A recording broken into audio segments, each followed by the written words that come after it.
Good morning, good morning, good morning. Merry stupid o'clock, everyone. Welcome to another episode of Spilling Tea. I am your host, Tiffany Daniels.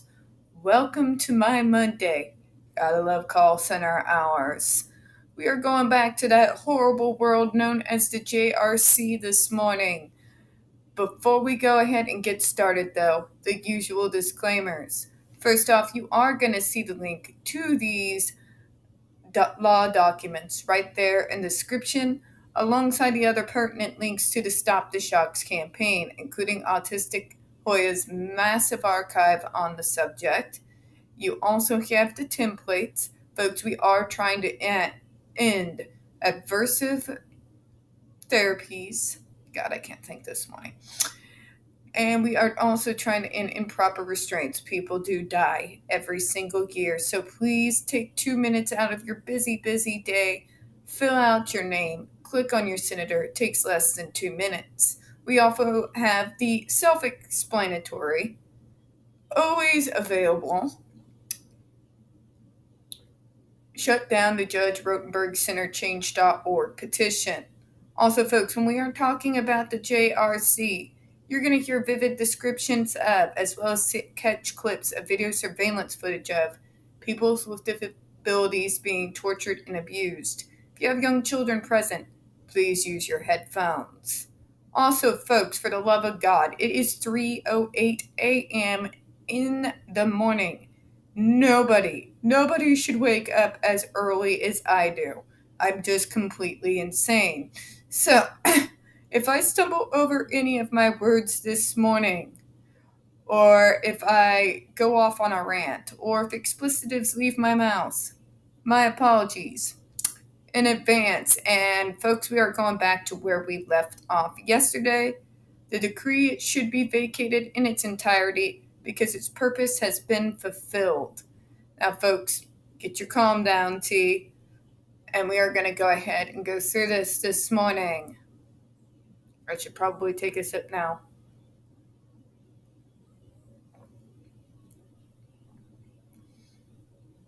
When the facts demonstrate, Missouri fall allergies, they'll kill you. When the facts demonstrate that a decree entered against a public agency has substantially served its objective, vacater is required because a prospective application would no longer meet the requirements of equity. Separation of powers mandates this result because otherwise the agency would be improperly condemned by the acts of its predecessors to judicial tutelage for the indefinite future. Yeah, it gives you a court case there. If objective of injunction has been achieved, continued enforcement against the state agency is not only unnecessary but improper. King versus Greenblatt. In institutional reform litigation, injunctions should not operate inviolate in perpetuity. The decree here should be vacated because it has served its ultimate purpose, to remedy the acts taken by OFC in the 1980s, and which were repeated to some extent by the OFC's successor, DMR, in the mid-1990s. Both the complaint and the settlement agreement demonstrate the parties' intent that the decree endure for only as long as necessary for JRC to be remedied for those discrete acts.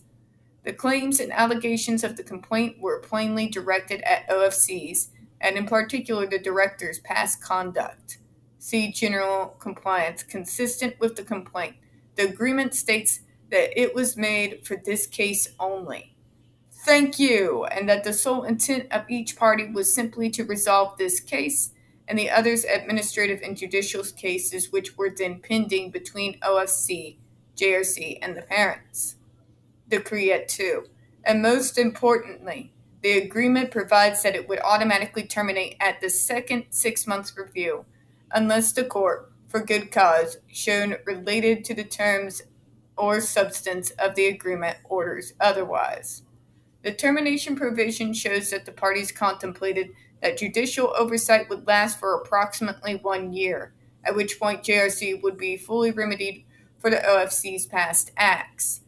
This court did not and could not alter the party's intent by extending the decree until further order. July 7, 1988. The extension does not mean that the decree operates in perpetuity. Rather, the sole basis for the court order was that at the time of the hearing in 1988, JRC was not fully licensed. Interesting. So that's something I noted when we were reading through that consent decree, that it was never supposed to go on into perpetuity, into forever. It was only supposed to last a year. Yet somehow it has gotten stretched all the way into 2021, which is mind-boggling. JRC has long since been operating with a full license, both before and after the receivership, and so there is no longer a reason for the extension. See Consumer Advocacy Board versus Harvey. F. Supplemental Court, terminating consent decree where states satisfied benchmarks delineated in decree, which contemplated the potential for termination within a year of closing of the institution if those benchmarks were met. Basel versus Big C. Yeah, I'm not going to try to pronounce that. Vacating a 30-year-old consent judgment where its terms suggested that it would only last for 3 years. Separation of powers principles compel this conclusion.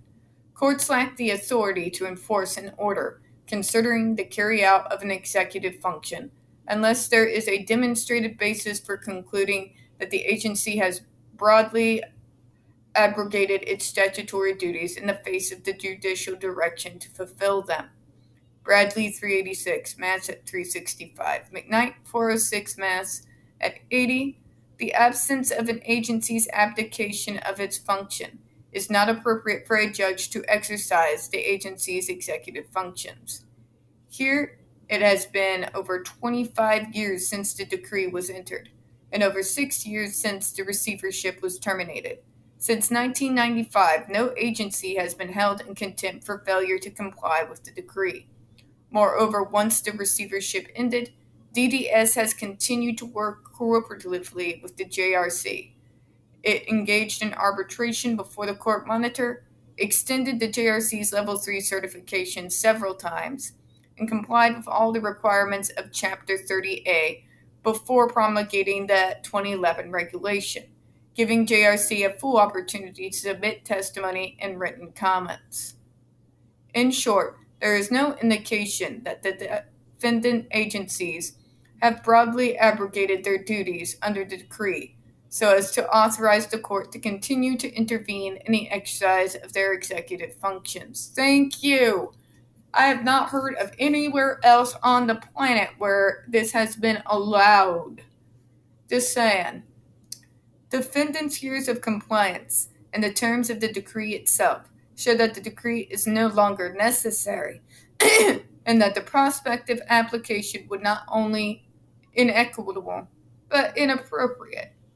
The amount of time a party has been burdened by the injunction and the prospects of continuing are factors that courts have weighed in evaluating a request for relief under Rule 60. The longer an injunction or consent decree stays in place, the greater risk that it will be improperly interfere with the state's democratic processes. Thank you, God. A DDS should have every right to use their authority and govern over these state facilities, especially those receiving state tax dollars. I'm just saying, this decree should have been vacated a long time ago.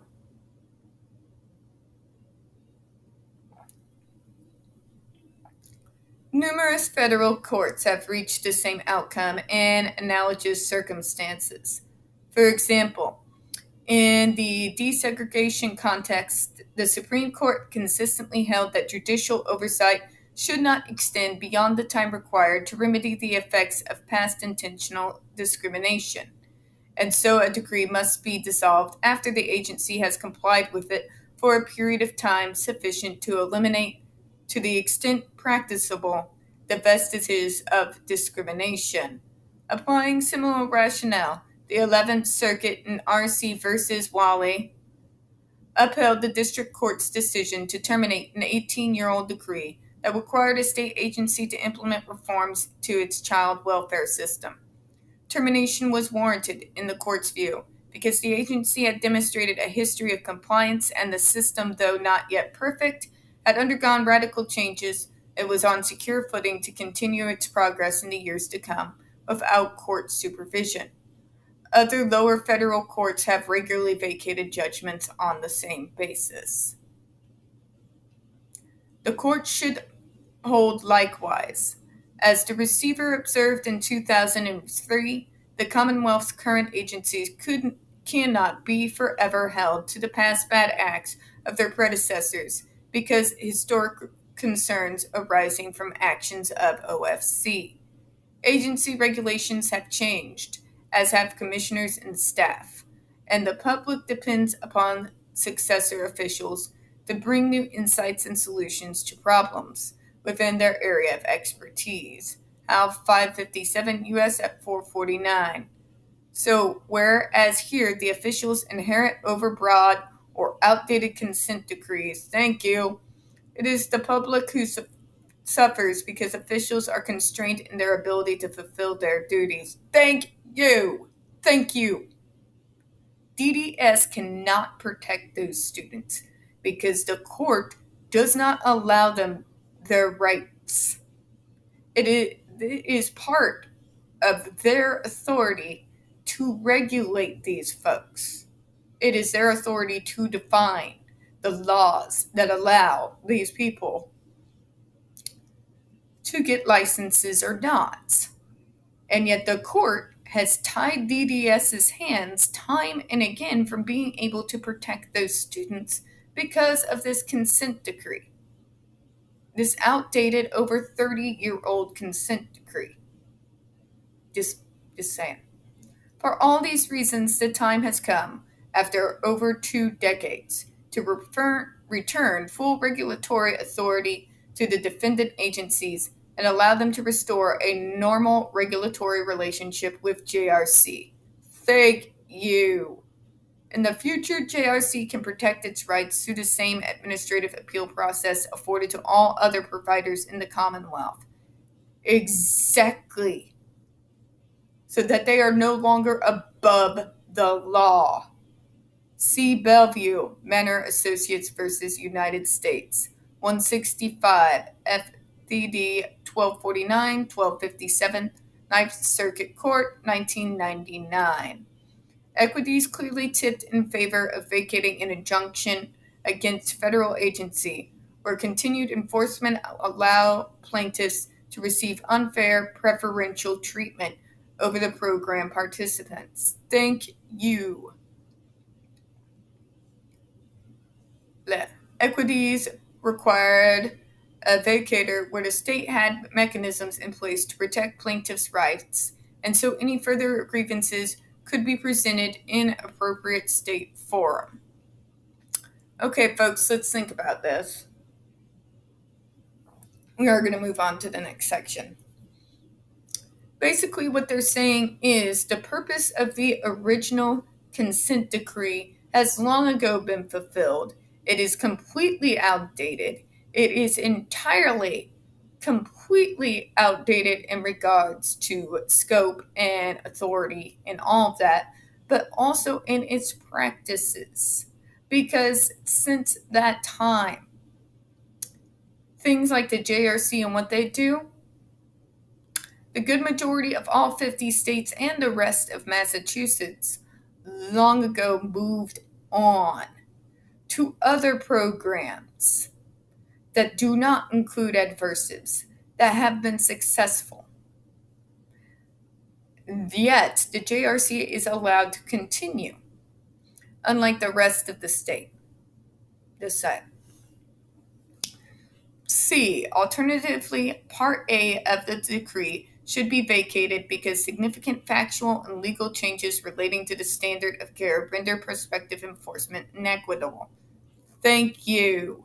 The current clinical approach to behavior modification is a significant factual change warranting relief.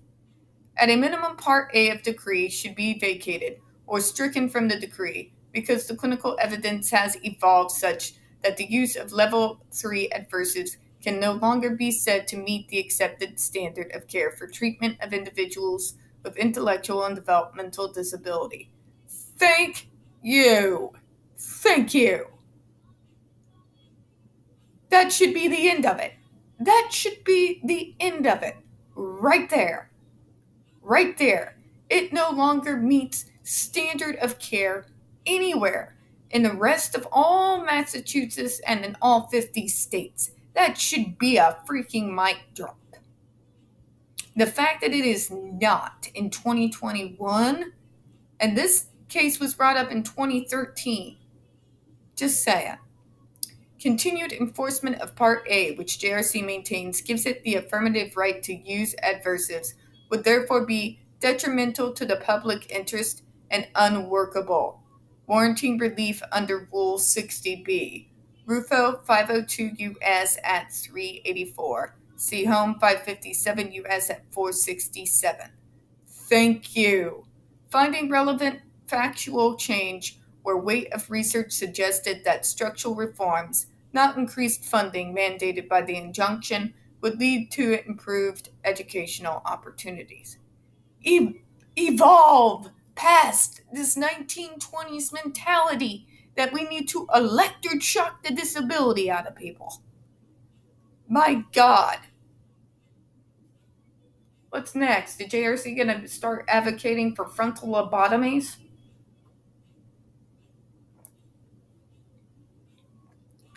As discussed above, the overwhelming professional consensus is that PBS is more effective and less intrusive than Level 3 adversives and should be used in their place.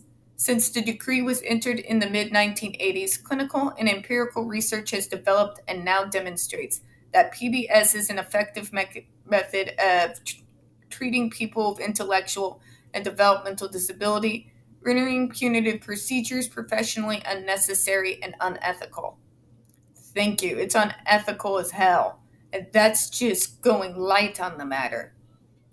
And with respect to contingent skin shock, there is near universal agreement that it is professionally unnecessary and inappropriate because there are other, far less restrictive methods available to treat challenging behaviors.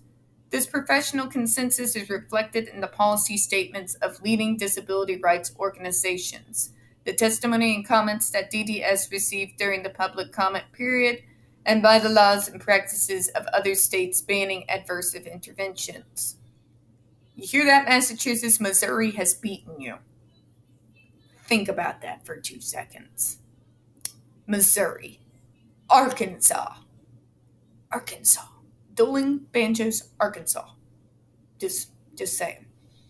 Given this volume of evidence, JRC has no reasonable claim that Part A of the decree is consistent with public interest, and so the equities mandate that it be vacated. See Rufo 502 U.S. at 384. By the way, I apologize for the Arkansas comment. Okay, sorry about that. The First Circuit's decision in King v. Greenblatt, 149, F39, First Circuit Court, 1998, King 3, supports this result. At issue, there was a 24-year-old consent decree governing the treatment of sexually dangerous persons civilly committed to the treatment center at Massachusetts Correctional Institute in Bridgewater Center. The relevant portion of the decree prohibited Department of Corrections from using the center's solitary confinement unit for the purposes of punishment on the theory that disciplinary punitive procedures had no place in the care and treatment of civilly committed patients. The First Circuit affirmed that the allowance of DOC's motion to strike this prohibition, holding that such relief was warranted by a significant change in the philosophical approach to treatment of civilly committed sex offenders in programs operated by correctional departments. Specifically, Although there has not been a complete reversal of position, the court found that the monolithic acceptance of the mental health approach that existed a quarter of a century ago, when the decree was entered, had yielded to the acknowledgement that there is no royal road to treatment and cure. As a result, most other states had repealed their laws to no longer bar imposing discipline on sex offenders, a fact that court found indicative of some kind of sea change. The court also found it significant that various professional associations had recommended repeal on the ground that the assumption that mental disability underlay sexual offenses in general was no longer viewed as clinically valid. All of this evidence led the court in the end to accept a significant change of fact that the adoption of a new treatment approach, entitling DOC to modification of the decree. The circumstances of King are strikingly similar to those here. The decree in this case has also been in place for over 2 decades, and during that time there has been a significant change in the accepted approach to treatment of people with intellectual and developmental disability. Thank you! There are hundreds, thousands of other options now. As I have said many times, treatment has evolved. Pharmacology has evolved. Incredibly so since that decree came out. When the complaint was filed, the techniques used by the JRC, water sprays, taste adverses, and muscle squeezes, were accepted as clinically and professionally appropriate and conformed to the standards of the professional field. God.